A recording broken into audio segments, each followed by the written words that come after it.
All right, so now we're going to make this a little fancier. We've got our masking. If we lock all the layers right now and scrub over it, you can see that the light appears to be going across.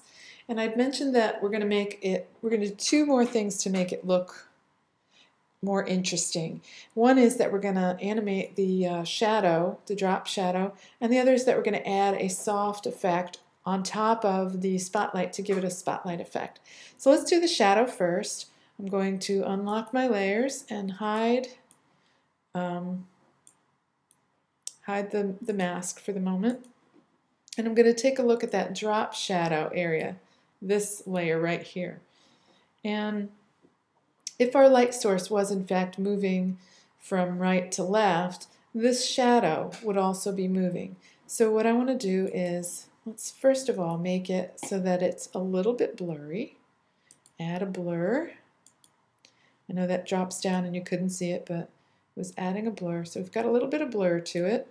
And then I'm going to add a motion tween so that when the light is way over here, my shadow is going to be further in this direction. And then as the light moves across, the shadow would move to this direction. Now that's not typical with sunshine, but it certainly would be typical if you had a moving light source, for example, cars driving by, or headlights or something like that. So we've got that moving, and that should start already to look a little bit more interesting. It's pretty subtle, but let's do the last bit, and that is the spotlight itself. So what I want to do is actually copy these frames of my mask. So I'm going to copy those frames, and I'm going to put a layer on top of the mask, and I'm going to paste those frames exactly.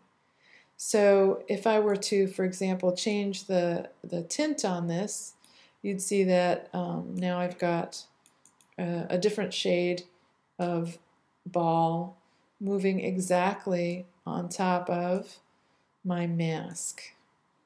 So let's go ahead and lock the mask again. And now we've got this lovely, yucky looking ball. So what do I want to do with that? Now that I've imitated the spotlight moving, I'm going to go inside of the symbol itself. Right now it's just that bright green.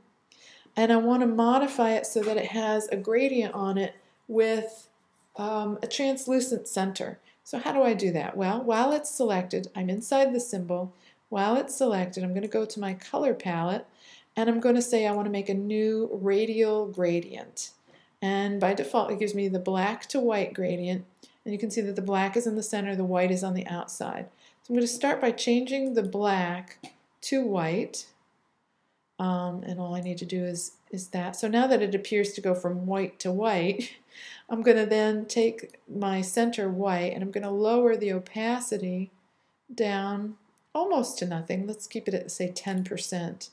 And you can see already that it's got sort of a translucency that goes from clear to white at the edge. Now I can move this in so that I get a little bit more transparency and a little bit less solid white. And that's a pretty good start. Let's take a look at that. Now remember, I did put that red tint on it. So let's go back to that and remove the tint. And now with that layer on top, you can start to see that it looks like a spotlight. So for the last finishing touches, all I'm going to do is add some blur to that, and it really should start to look like a spotlight then. There we go. Or somebody's holding a flashlight to it. So let's test this scene. And what's wrong with it? I know what's wrong with it, is that it still thinks that it's a mask, and you won't see the mask. So we need to change the properties back because we copied the frames. It remembered that it was a mask. So timeline, layer properties, you are no longer a mask, you are normal. And now when we test scene, we should see our little flashlight effect. So there you have it. Fancy masking with a flashlight effect. It's an effect, yes.